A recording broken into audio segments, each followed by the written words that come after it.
দেখে মনে হতে পারে এ যেন কোনো এক ময়লার ভাগাড়, কচুরিপানা আর আবর্জনায় বন্ধ পানি প্রবাহ। এটি এক সময়ের ব্যস্ততম মাদারীপুরের বরিশাল খালের চিত্র। ব্যবসা বাণিজ্যের প্রয়োজনে শহর থেকে সরাসরি নৌপথে এ খাল দিয়ে বরিশালে যাতায়াত করতেন স্থানীয়রা।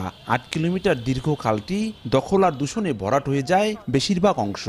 যাও আছে তাও আশপাশের লোকজন ময়লা আর আবর্জনা ফেলায় ছড়াচ্ছে দুর্গন্ধ, বাড়ছে রোগবালাই। পানি প্রবাহ বন্ধ থাকায় একটু বৃষ্টিতে শহরের বিভিন্ন এলাকায় সৃষ্টি হয় জলাবদ্ধতা। জনদুর্ভোগ কমাতে অবৈধ স্থাপনা উচ্ছেদের পর খালটি খননের উদ্যোগ নিয়েছে কর্তৃপক্ষ।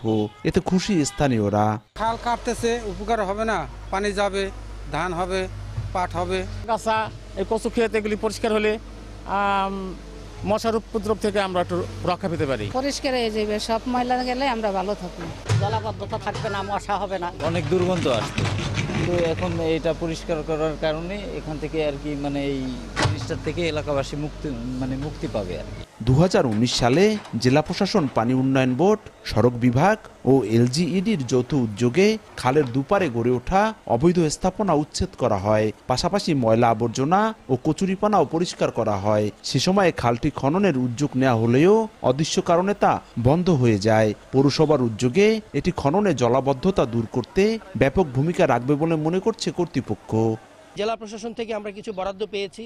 এই বরাদ্দ দিয়ে আমরা ইটের পুলের ওই পাশটা আমরা অলরেডি পরিষ্কার করে খালের রূপ যেটা ছিল একদম ড্রেন হয়ে গিয়েছিল, এখন আমরা খালের একটা চেহারা দিতে পেরেছি। প্রাথমিক পর্যায়ে মাদারীপুর পৌরসভার আওতাধীন খালটির অংশ খনন করতে ব্যয় ধরা হয় 3,80,000 টাকা।